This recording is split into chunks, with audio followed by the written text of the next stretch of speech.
Bismillah ar-Rahman ar-Rahim. This is a description for the second lecture in the nervous tissue.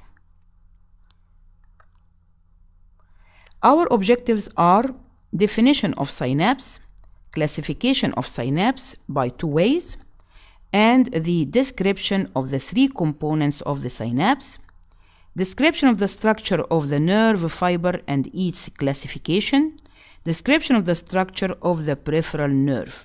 The peripheral nerve is formed of a large number of nerve fibers. First of all, our first objective is a definition of the synapse.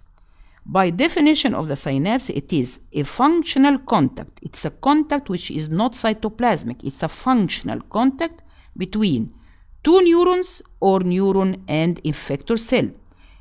So it is a functional contact between this neuron and another neuron. No cytoplasmic continuity is present, or it is a functional contact between neuron giving orders for this sweat gland to produce secretion. So it is a functional, which means non-cytoplasmic contact between neurons or neuron and an effector cell. Its main function is the transmission of impulse from presynaptic cell to postsynaptic cell. Pre means before the synapse. Post means after the synapse.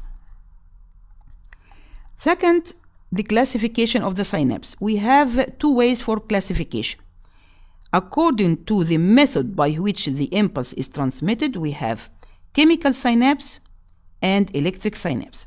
The chemical synapse is the most common, while the electric synapse is very rare, present in the cerebellum.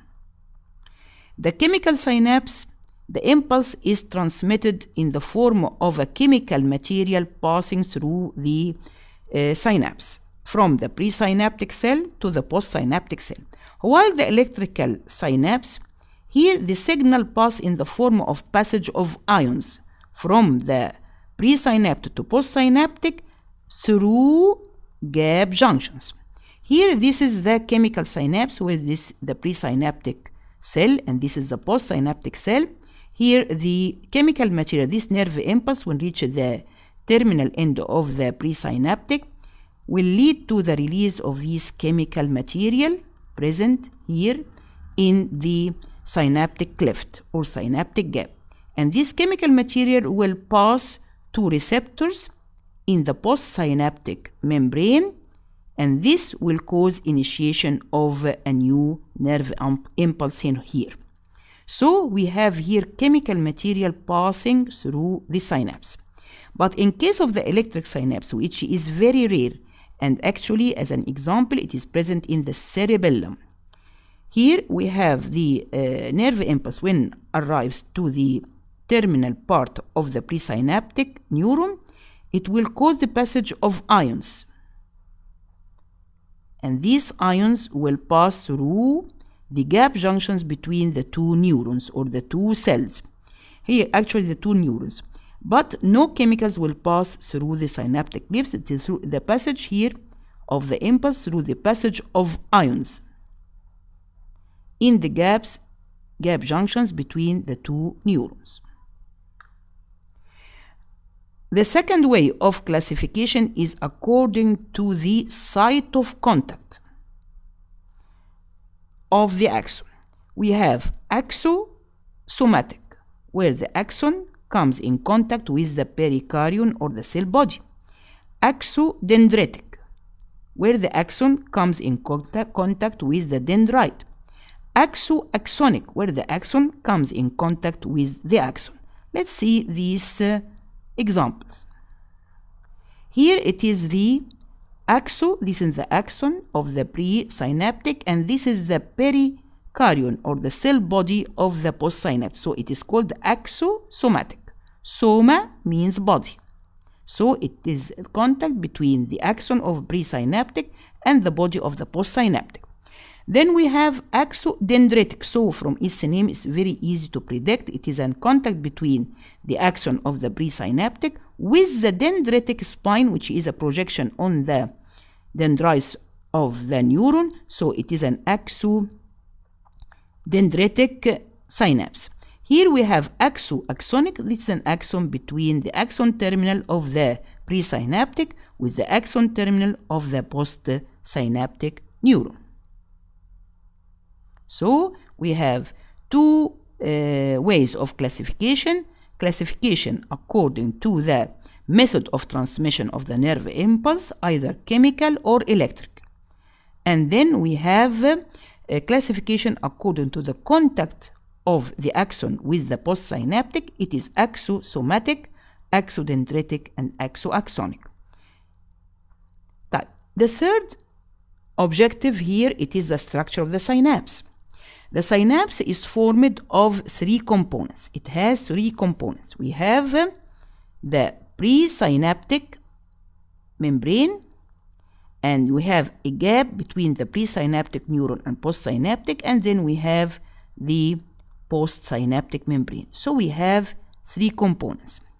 First component is called presynaptic or axon terminal, because it is the terminal part of the axon in the presynaptic neuron. And we have the gap and we have the postsynaptic. In the presynaptic, what we have? In the presynaptic, we have the following. Here we have in the presynaptic, we have the following. We have the mitochondria, a lot of mitochondria, and a lot of vesicles containing the chemical transmitter. In addition to that, we can diagnose that we have dense plates of cytoplasm, but these dense plates are interrupted, not a continuous layer. We have some interruption here. This second part is a dense plate, and this no dense plate here, and this is another dense plate. So we have dense plates which are separate dense plates or dense zones of cytoplasm. In these areas, we will have the following function. Here, in this area, the vesicle will be locked here before rupture and giving rise to the chemical transmitter. This one is locked here. So these separate dense zones are responsible for docking the vesicles of the chemical transmitter.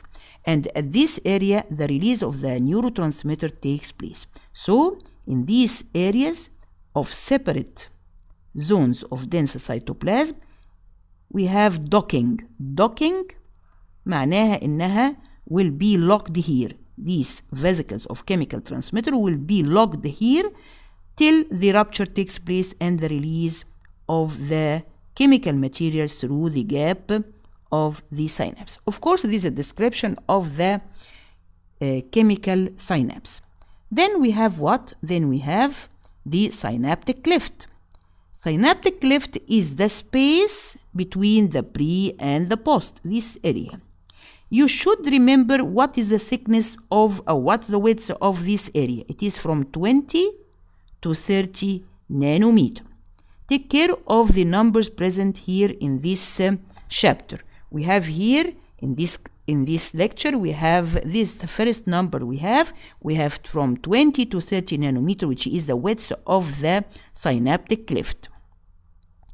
In this area, the neurotransmitter, of course, should pass this area from the presynaptic to the postsynaptic. What can we see in this area? You can see some delicate fibers, very delicate fibers, and some granules of the neurotransmitter, of course. The granules and some delicate fibers. Then we have the third component, which is the postsynaptic side or membrane, which is the surface of the postsynaptic neuron or the postsynaptic cell.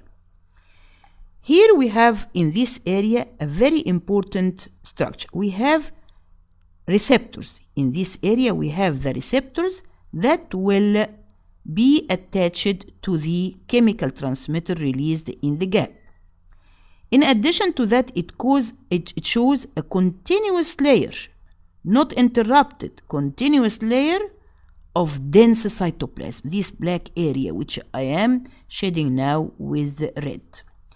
In the presynaptic we have separate areas or disk of dense cytoplasm, but here we have continuous zone of dense cytoplasm. In addition to that, beneath this area we have these filaments, actin filaments actually, forming what is called synaptic web. Synaptic web. يبقى هنا these filaments attached to the continuous dense plate of cytoplasm are here fixing this plate, and they are called synaptic web. Let's see the picture.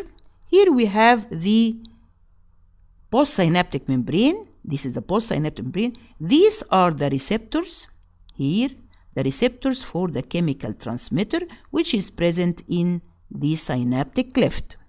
The receptors will join, the chemical transmitter will join the receptors, and under these receptors or immediately in the cell, underneath this cell membrane, we have this area of dense continuous cytoplasm.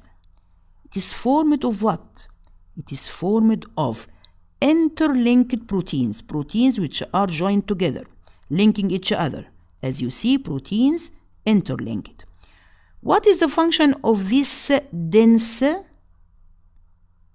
continuous plate? Its function first to fix the neurotransmitter receptor to the cell membrane. These are the receptors, should be fixed, should not be moving. No, should be fixed in this area. So they are fixed by this continuous dense plate. In the other function is the translation or conversion of the reaction between the receptor and the chemical transmitter. This is the chemical transmitter here, this one, and this is the receptor. This reaction between the two components, the receptor and the transmitter, will be translated by this continuous plate to a nerve impulse. يبقى إذا النتيجة لهذا الرياكشن a nerve impulse will be generated in the postsynaptic membrane. So here in this picture we have the chemical transmitter or neurotransmitter joined to the receptor. نتيجة أو as a result of this joining, this dense plate, continuous dense plate formed of interlinked protein, will translate this reaction or interaction to a nerve impulse through various steps. Well, after 5 steps, this will cause the generation of a nerve impulse in the postsynaptic membrane. Take care of these actin filaments, which are called synaptic web. Web, it is a thin membrane which can be seen between the fingers of the duck. Fingers of the duck will have a thin membrane joining these fingers. So they are called, as if they are web, they are called synaptic web. So in the synapse we have here in the presynaptic membrane a lot of mitochondria. Why? Why? We need the mitochondria for the generation of the energy for the transmission of the nerve impulse. Also we have a lot of vesicles containing the chemical or the neurotransmitter. Also we have discrete or separate zones of dense cytoplasm. This is a zone and there is a space, but here actually it is so wide, but in order to confirm the fact that it is a separated disk of dense cytoplasm, and this separated disk will help to form a docking of the vesicle of the chemical transmitter to be docking, D-O-C-K, docking of the vesicle of the chemical transmitter for the release of the neurotransmitter. يبقى هنا docking، وبعدين بعد كده we have the synaptic cleft where the chemical transmitter will pass, and it is showing two things. We have fine granules, which are the material present in the synaptic vesicles and fine fibers. Then we have the postsynaptic membrane showing continuous dense plate of cytoplasm, continuous area of dense cytoplasm. This continuous area is showing underneath the web, which is formed of actin filaments, and they are called synaptic web. يبقى هنا عندنا الدوكينج وعندنا هنا الويب بتاع الدك. يبقى عشان ما ننساش البريسينابتيك is for docking the chemical transmitters, and the postsynaptics is showing this synaptic web to fix this continuous dense cytoplasm. What is the function of this continuous dense cytoplasm?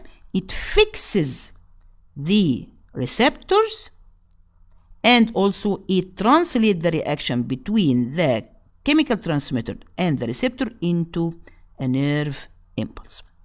So this is the structure of the synapse. Now let's see how the nerve impulse is transmitted through this animation. This is the nerve impulse reaching the presynaptic terminal, and this will cause the channels for the calcium channels to open and allowing the entry of the calcium. The calcium ions induce the neurotransmitter to fuse with the presynaptic membrane. Here, yes, good fusion with the presynaptic. And by exocytosis, the chemical transmitter will pass through the synaptic cleft. So we have granules and fine fibers. Then the chemical transmitter will join or bind to the receptor present in the postsynaptic membrane. This will lead to generation of the nerve impulse in the postsynaptic membrane. In here we have a continuous plate of dense cytoplasm which help in fixation and help in translation of this reaction between or interaction between the transmitter and the receptor to the nerve impulse in the postsynaptic neuron. Now, we will move to the nerve fibers. We have discussed the synapse completely as regards definition, as regards classification 2 ways, as regards the structure 3 components. Now we will move to the nerve fibers. We have the nerve fibers, actually they are the axons of the neurons. The nerve fibers are of 2 main types. Nerve fibers with no myelin, nerve fibers unmyelinated, and nerve fibers myelinated. The myelinated and the unmyelinated are further subclassified. The unmyelinated with neurolemma and without neurolemma. The myelinated with neurolemma and without neurolemma. What is this? Look at this picture. Here we have the gray matter in the spinal cord, and this is the anterior horn cell. This is the cell which is multipolar stellate having the axon. The axon, when it is in the first time to be seen, it is naked, not covered by anything. So an example for the unmyelinated with no neurolemma is in the gray matter. These are the nerve fibers in the gray matter. They are completely naked. When they are first born, they are completely naked. No myelin, no neurolemma. After that, the axon will pass to the white matter, where it acquires a coat of myelin sheath, which is fatty in structure.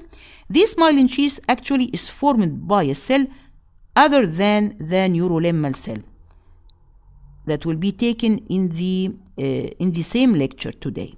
This area of myelin is not covered by neurolemma. Neurolemma is formed of Schwann cells or Schwann cells, so we don't have here neurolemma. We have the myelinated nerve fibers with no neurolemmal sheath, where it is present in the white matter of the central nervous system. Then after it leaves the central nervous system, here the Schwann cells will appear and will cause the formation of the myelin sheath and surround the nerve fiber. So in this third example, we have,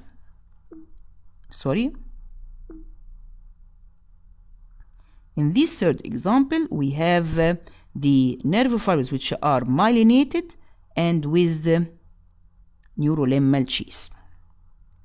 يبقى هنا this is the third example where we have nerve fibers with myelin and neurolemma. طب what about the fourth example, which is the nerve fibers with neurolemma but no myelin sheath? It is present in one important site, the sympathetic ganglion. Here this is the preganglionic nerve fibers entering the sympathetic ganglion, and they will form the relay, and the postganglionic nerve fibers are devoid of myelin, as if the sympathetic ganglia have stolen the undershirt of the nerve fibers. They have lost the myelin sheath. So the postganglionic, here it is the fourth example for the types of the nerve fibers where they are not covered with myelin but covered with neurolemmal sheath. Now let us return again to the classification of the nerve fibers. We have unmyelinated nerve fibers and myelinated nerve fibers. The unmyelinated are of two types, with neurolemma and without neurolemma. What is the example for the unmyelinated with neurolemma? They are the postganglionic fibers arising from the sympathetic ganglion. What is the unmyelinated without neurolemma? Means they are naked completely. They are present in the gray matter. What are the myelinated with neurolemma? They are present in the peripheral nerves. What are the myelinated without neurolemma? They are present in the white matter, because in the white matter the myelin is formed by other cell than the Schwann, so we don't have neurolemma but having the myelin sheath. Now let's move to a very important question. What is the neurolemmal sheath or sheath of Schwann? Schwann, he is a German scientist. Schwann or Schwann. Schwann or sheath of Schwann, it is the neurolemmal sheath. What is the definition and the function? It is formed of flat cells with flat nuclei. Flat cells and flat nuclei. They form a thin sheath or chain around the myelin of the peripheral nerves, or around the nerves. Here, this is the nerve, and around this nerve or the axon, we have this layer of flat cells with flat nuclei.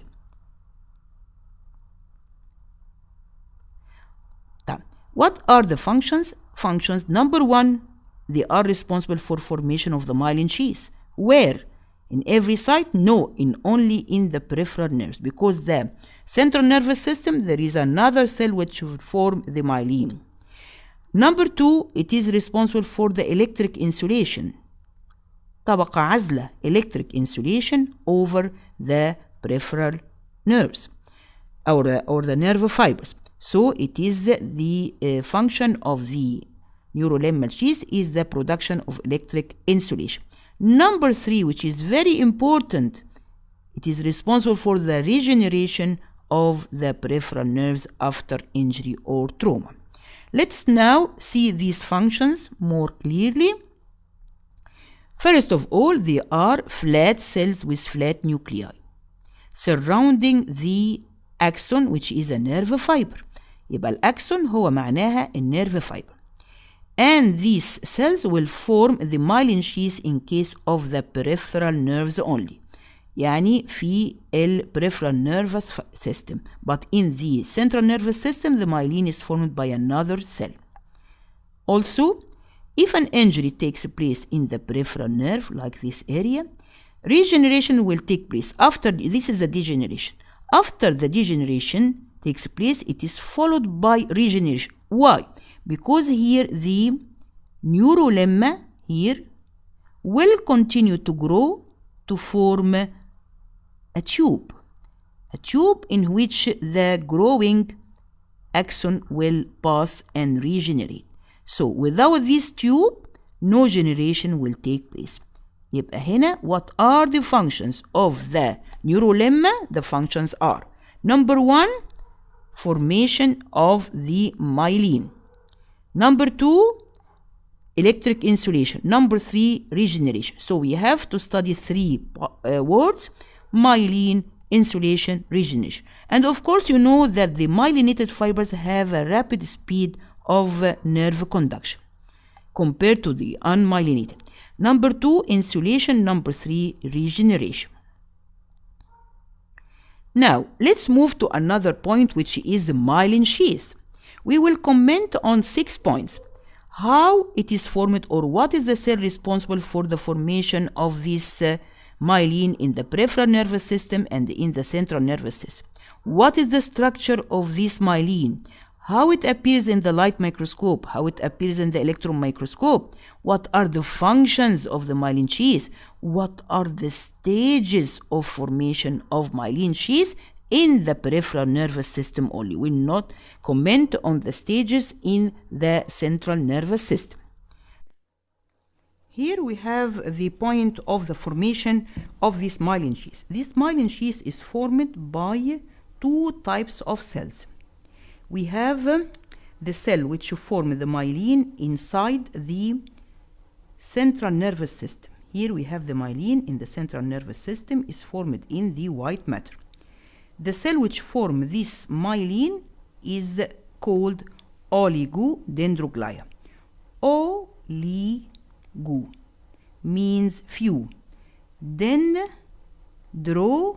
means few dendrites. Glia means it is a neuroglial cells. So this oligodendroglיה here is the cell responsible for the formation of the myelin in the central nervous system. But in the peripheral nervous system, the myelin here is formed by the Schwann cells or the neurolemmal cell. So we will comment about the formation of the myelin sheath by these 2 different cells responsible for myelination. In case of the Schwann cells or Schwann cells, one cell will form 1 segment in 1 axon. One cell form 1 segment in 1 axon. Very important. Here is 1 cell. Here in this area we have 1 cell. This is the nucleus of the cell. It's flat cell with flat nucleus surrounding the axon. 1 cell will form 1 segment around 1 axon.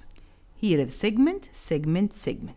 These segments are separated by nodes of Ranvier, and this is called internodal segment. This segment is called internodal segment because it is present between 2 nodes of Ranvier. But in case of the oligodendroglיה, the myelin here is formed in another way. 1 cell will form many segments of myelin in many axons. يبقى هنا this is 1 cell that forms this segment and this segment and this segment, these multiple segments in many axons.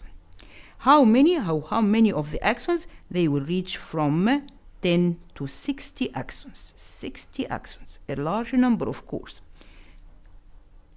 Type. What about the second point in the myelin sheath description? What is the structure? It is formed of many layers of modified cell membrane. Cell membrane, you know the cell membrane, structure of the cell membrane. Here it is formed of many layers of modified cell membranes. What is the composition? It is a high content of the lipids. Okay? Then we have the third point. How it appears in the light microscope. In the light microscope, appearance depends on the stain. If it is stained with hematoxin and leucine, they appear as an empty space. Why? Because the lipids are dissolved during the staining and the preparation by the use of the alcohol. So the alcohol is an organic solvent that will dissolve this fatty material. So they appear as an empty space. But in case of staining with an osmic acid, they will appear as black areas. Let's see the picture. Here is the picture of the myelin sheath in a nerve fiber stained by hematoxin and leucine. This is the axon, and this is the space occupied by the myelin, and this is the Schwann cell, and this is the nucleus. So during the preparation, of the slide, we use alcohol. The alcohol will dissolve this fatty material and it will appear as an empty space around the axon. But in case of using osmic acid, the osmic acid will dissolve in this fatty material and will give this fatty material, all this area will appear as black stained area. As regards the EM picture of the myelin sheath, under the electron microscope, it appears this myelin sheath as fused, which means joined together, fused, spiral, the laminae are in the form of a spiral arrangement, laminae, layers of plasma lemma, which is the cell membrane, of course, without coat. Here we have this appearance under the electron microscope. This is the area of the myelin sheath, and this is the axon or the axis cylinder. Axon or axis cylinder. Here the several layers of cell membranes or plasma lemma are fused together, giving this appearance under the electron microscope. Of course, you remember that the cell membrane is formed of two dark lines with a light area in between, trilamellar appearance. When several cell membranes fuse together, you will see also this arrangement of dark and light areas. So this is the picture under the electron microscope. 3 words only: fused, spiral, laminae of plasma lemma. Now this is the Schwann cell. When it forms the myelin sheath, it surrounds the axon or the axis cylinder. Each one will form the myelin sheath for one segment in one axon. Here is one segment, one segment, one segment. This each Schwann cell will form a certain segment, one segment of myelin sheath in one axon. But these segments are separated by the nodes of Ranvier, because this is one cell separate from this cell, so there is a gap in between. These nodes of Ranvier, the distance between two nodes is called inter, means in between, nodal segment, because each segment is formed of one cell. What is the function of this myelin? Due to the presence of the nodes of Ranvier, what will happen? The nerve impulse will pass by saltatory conductions. Here it will pass from one node to the other without passing through all this area from node to the other. So it has a high speed in transmission because it jumps from this to this and not passing through all these points in between the two nodes. So this is called saltatory conduction, which speeds up the transmission of the nerve impulse.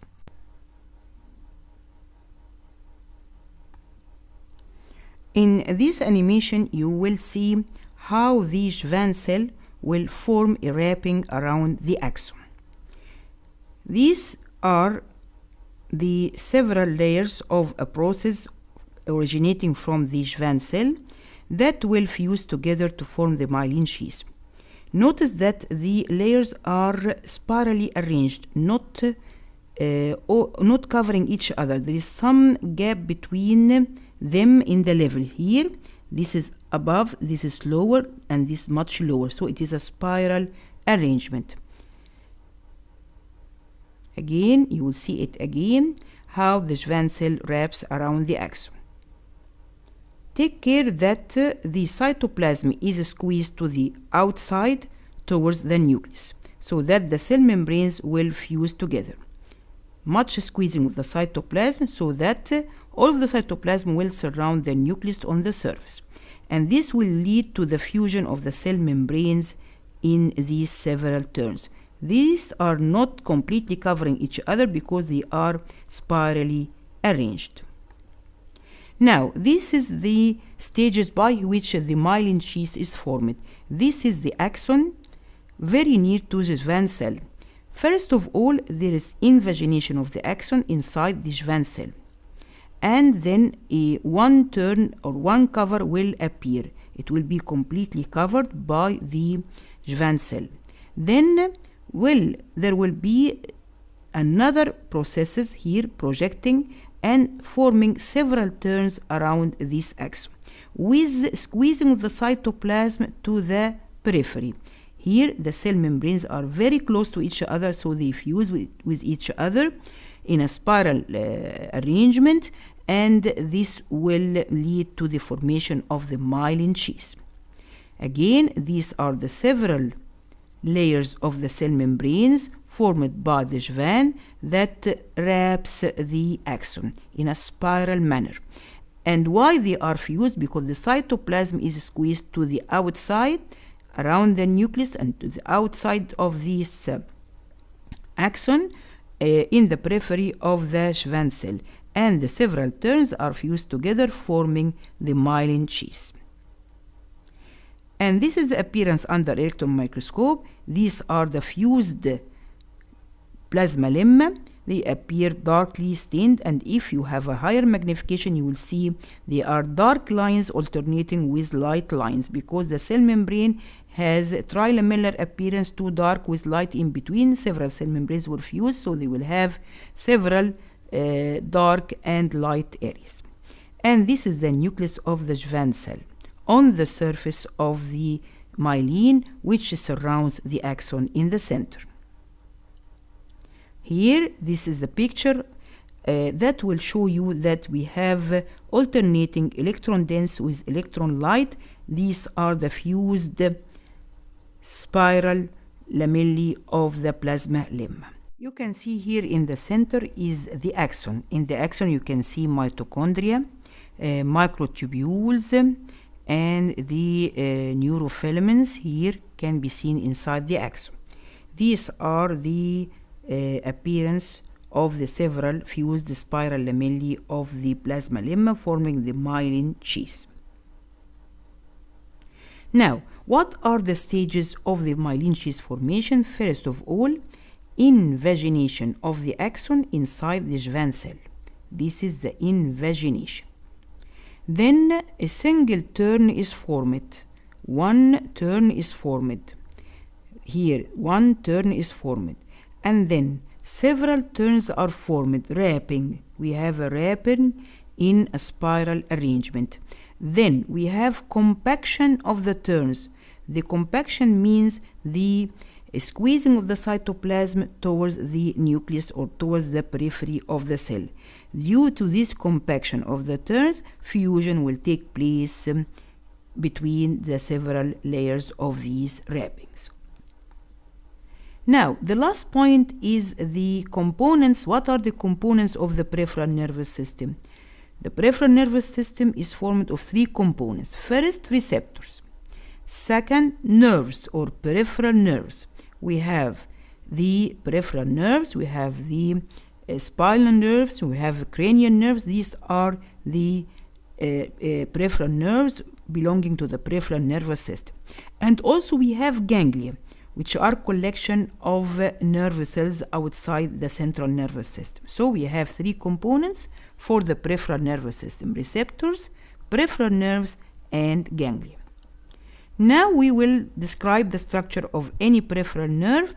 The peripheral nerve is formed of a large and huge number of nerve fibers.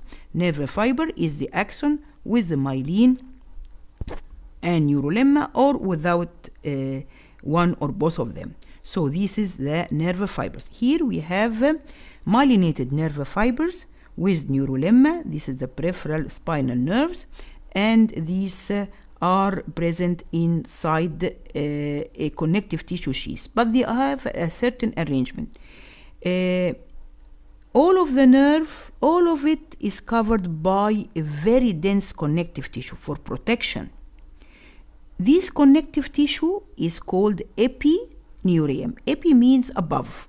So we have a very strong connective tissue surrounding the whole peripheral nerve called epineurium, formed of what? Dense connective tissue. Then the nerve fibers are grouped in bundles, as you see here. These bundles are surrounded also by something here. What is this? It is called the Perineurium. Peri means around.